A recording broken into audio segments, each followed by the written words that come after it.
ഈ കാണുന്ന വയറൊന്നും ഞാൻ എൻ്റെ വീട്ടിൽ കൊണ്ടുപോകാൻ വേണ്ടി വെച്ചിരിക്കില്ല കേട്ടോ. കാരണം കുറേ പേര് കമൻറ്റ് ചെയ്തിട്ടുണ്ടായിരുന്നു അവനിക്ക് കട്ട് ചെയ്ത് വീട്ടിൽ കൊണ്ടുപോകാനാണ്. അത് അതിൻ്റെ ഉള്ളിലേക്ക് മടക്കി വെക്കും. കുറച്ച് ഭാഗങ്ങളൊക്കെ കട്ട് ചെയ്ത് താഴത്ത് കിടക്കും കേട്ടോ. അതൊക്കെ കച്ചറയിൽ പോവും. ഞാനൊന്നും വീട്ടിൽ കൊണ്ടുപോകില്ല. ഞാൻ ആക്രി കടയിൽ കൊടുക്കാനും പോകുന്നില്ല. അത് വീഡിയോയിൽ പറയാൻ വേറെ കാര്യമൊന്നുമില്ല. കുറേ ആൾക്കാർ അങ്ങനെ കമൻറ്റ് ചെയ്തുകൊണ്ട് പറഞ്ഞതാണ്.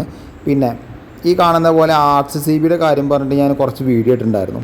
കുറച്ച് പേർക്ക് ഉൾക്കൊള്ളാൻ പറ്റി, കുറച്ച് പേർക്ക് ഉൾക്കൊള്ളാൻ പറ്റില്ല. കാരണം എന്താ വെച്ച് കഴിഞ്ഞാൽ അതൊരു 10 വർഷം കൂടി ആകുമ്പോൾ പലർക്കും അത് മനസ്സിലാവും.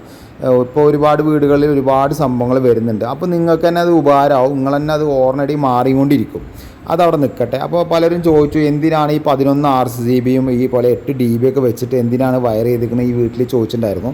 ഈ വീട്ടിലല്ല, അത് 3ാമത്തെ വീടാണ്. ഇനി ഒരു വീട് കൂടി വരുന്നുണ്ട്.